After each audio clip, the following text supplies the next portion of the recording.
그러니까 우리가 결국 돈에 따라 선택지가 당연히 갈려 나가지만 그 금액에서 최선의 선택지들은 분명히 있거든요. 그러니까 내가 아유 뭐 저기 뭐 딴 나라 얘기만 한다, 뭐 저기 비싸가지고 내가 어떻게 합니까? 라고 하겠지만 분명 잘 알아보면 기회들은 있다라고 말씀드려봅니다.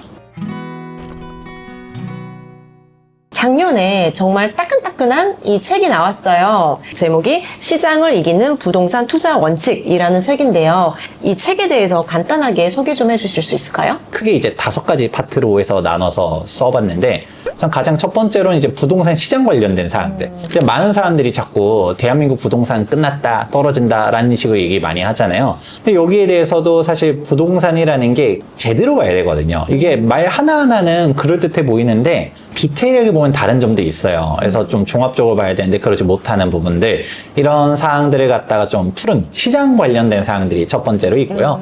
두 번째는 요즘 트렌드들. 사실 한국에서만 좀 그런 게 좀 돋보이긴 하는데 한국에서는 우리 아파트 선호 현상이 엄청나게 뚜렷하거든요. 빌라, 오피스텔 이런 상품들은 별로 인기가 없고 아파트 중심으로 가요. 미국에서는 대부분 다 단독주택 그렇죠. 중심으로 살잖아요. 그나마 단독에 땅을 깔고 있으니까 그나마 낫지만 빌라가 진짜 가격 안 오르는데 그럼 우리나라는 아파트 중심으로 갔었을까에 대한 사항들, 이런 부분들도 좀 얘기를 해봤고, 네. 그 다음에 이제 3장에서는 제 전문 분야 재개발 재건축.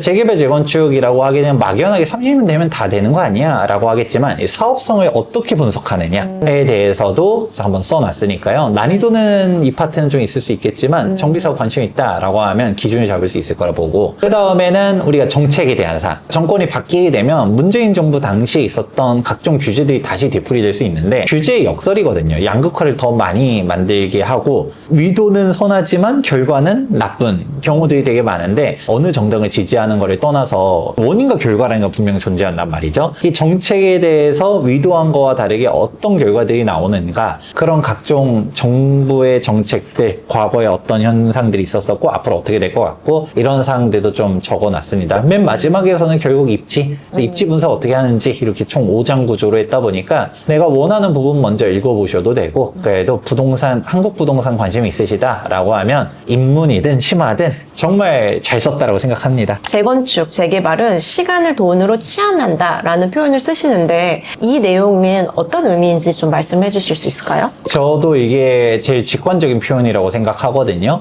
우리가 정비 사업이라는 거는 시간이 진짜 오래 걸려요. 보다 보면 10년은 우습게 지나가고요. 뭐 20년, 30년씩 걸리는 경우도 있습니다. 그런데 우리가 여기서 힌트를 얻을 수 있는 게 재개발 재건축 지역들 보다 보면 예전에 그렇게 막 30년 넘어가고 40년 넘어간 건축물이 솔직히 얼마나 가치가 있을까요? 그게 좋아서 사는 사람들은 많지 않단 말이죠. 나중에 나도 신축 아파트에 살고 싶은데 이미 신축 아파트는 너무 비싸. 그러니까 뭔가 이제 좀 재개발 재건축이 리스크가 있다 보니까 저렴하겠죠. 5억짜리 집이었어, 10억짜리 집이었어. 근데 재개발 재건축 완료되고 나니까 20억이 됐어, 30억이 됐어. 그러면 내가 그 시간에 버틴 덕분에 그 집값이 된 거죠. 그러니까 이제 완성까지의 인고의 세월이 필요한데, 진짜 이거 되게 재밌는 게 머피의 법칙이 재개발 재건축을 통해요. 내 조합 맞는 속도를 안 내요. 남의 조합은 속도 엄청 빨리 내는 것 같은데 그냥 잊고 있다 보면 언젠가는 진행되는 게 정비 사업이거든요. 재개발 재건축만큼 사실 진짜 오랜 시간 필요한 게 없다 보니까 내 걸로 사는 게 아니라 애들 앞으로 사주는 게 되게 좋고요. 아니 내가 산다 하더라도 나는 이미 1주택이 있어. 네. 내가 추가 주택을 산다던가 길게 보고 가는 게 아니라 비용은 지불한다 하더라도 단계를 밟아 나간 데 가시면 돼요. 내가 진짜 5년 만에 입주하고 싶어? 관리처분 인간 나서 2주 철거 진행되고 있는데 사면 되고요. 3년 만에 입주하고 싶어? 그럼 착공 한 대 사면 되고요. 당연히 그런 데 좀 비싸겠죠. 그렇지만 그 돈을 지불하면서 내가 리스크를 테이킹하는 거죠. 근데 여기서 제일 중요한 건 뭐다? 시간을 돈으로 치환하는 부분, 그리고 조급해하면 안 된다. 소장님이 추천하시는 여기가 가장 A급 상급지다라는 곳이 있나요? 대단히 뻔한 얘기인데 여러분 다 아는 것처럼 반포 압구정 좋고요. 네. 그리고 한강 벨트들이라고 하잖아요. 뭐 여의도, 이촌동 뭐 이런 곳, 또 한남 뉴타운 성수 전략정비구역 이런 식으로 갔다가 재건축이라고 하게 되면 여러분 다 알만한 곳들, 재개발도 다 들어본 곳들 다 아는 곳들이구만 하면서 이제 투자하시면 되는데 이제 금액에 문제가 있는 것이지 돈만 되면 좋은 데들은 많죠. 저렴한 금액대, 좀 속도가 빠르면서 뭐 5년,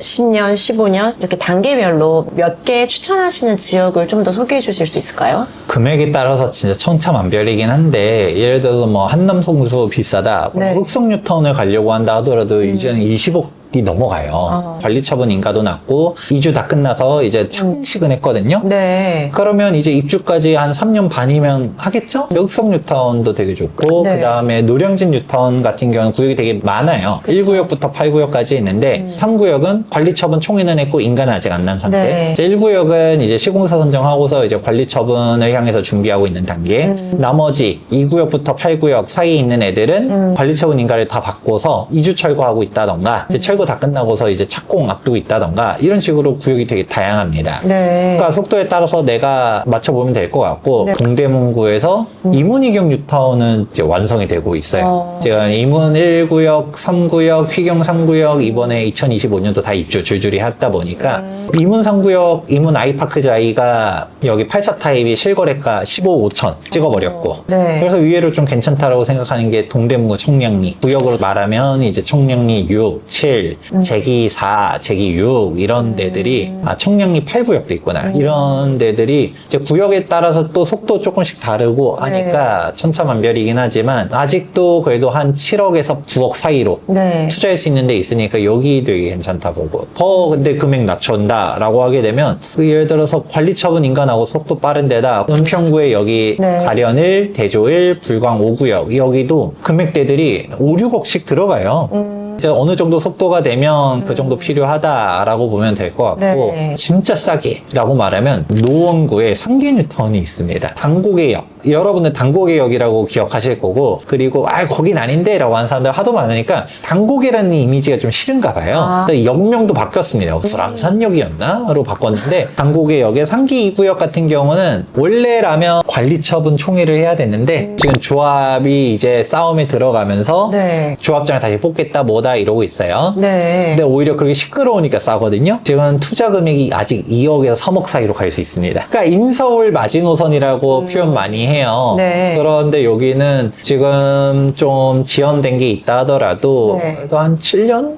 6, 7년이면 입주하지 않을까 싶긴 하거든요. 미리 말씀드린 사업성이 있는 곳은 아니에요. 분담금액 6억씩 각오해야 되는데 그런데 분담금 6억 낸다 하더라도 아니 인서울 신축 아파트를 10억 그렇죠. 이하로 받을 수 있는 데가 어디 있어요? 그러니까 우리가 결국 돈에 따라 선택지가 당연히 갈려 나가지만 그 금액에서 최선의 선택지들은 분명히 있거든요. 그러니까 내가 뭐 저기 뭐 딴 나라 얘기만 한다. 뭐 저기 비싸가지고 내가 어떻게 합니까? 라고 하겠지만 분명 잘 알아보면 기회들은 있다. 라고 말씀드려봅니다. 더 자세한 내용은 또 유튜브 채널을 운영하시고 계시거든요. 유튜브 채널 이름이 투미TV입니다. 들어오셔서 재개발 재건축에 대한 궁금증 있으시면 많이 정보 얻어가시면 좋겠습니다. 투미TV도 많이 사랑해 주시고요. 제가 마지막 이줌을 드리면서 좀 마무리를 할게요, 소장님. 저희 시청자 여러분들에게 마지막으로 말씀하시고 싶은 성공하는 부동산 투자를 위해서는 반드시 잊지 말아야 할 것, 이런 당부 말씀 있을까요? 저는 부동산 공부를 절대 놓지 말아라 라고 말씀드리고 싶어요. 왜냐면 이 부동산 투자라는 게 있는 사람들만 하는 거 아니야? 시드가 있어야만 하는 거 아니야? 라고 생각할 텐데 공부를 해놓은 사람한테 기회가 있다고 저는 생각합니다. 기회가 있다라는 것조차도 모르는 사람들이 되게 많아요. 눈 감고 귀 닫고 하면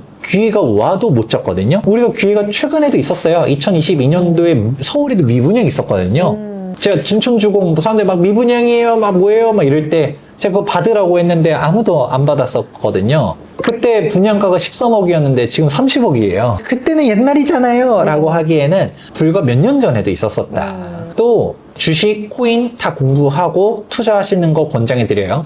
자본주의 사회에서 재테크 공부는 필수라고 생각하거든요. 근데 여기서 부동산 공부를 꼭 해야 되는 게 솔직히 주식, 코인 모른다 해가지고 사는데 지장 있는 거 아니거든요. 네. 근데 부동산은 모르면 지장이 있어요. 최근에 제일 안타까웠었던 이슈 중 하나가 전세 사기가 있었습니다. 되게 안타까운 상황인데 이거를 조금만 공부하면 되는 거였었고 먹고 입는 거 근데 제일 중요한 거는 사는 거죠. 먹는 거 매번 스테이크 썰고 이러지 않아도 되거든요. 입는 거 우리가 명품만 입어야 될 필요 없거든요. 그런데 사는 거는 길거리에 놔앉을 수가 없단 말이에요. 그렇기 때문에 이 부동산 공부의 끈을 절대 놓으면 안 된다라는 말씀 드리고 싶습니다.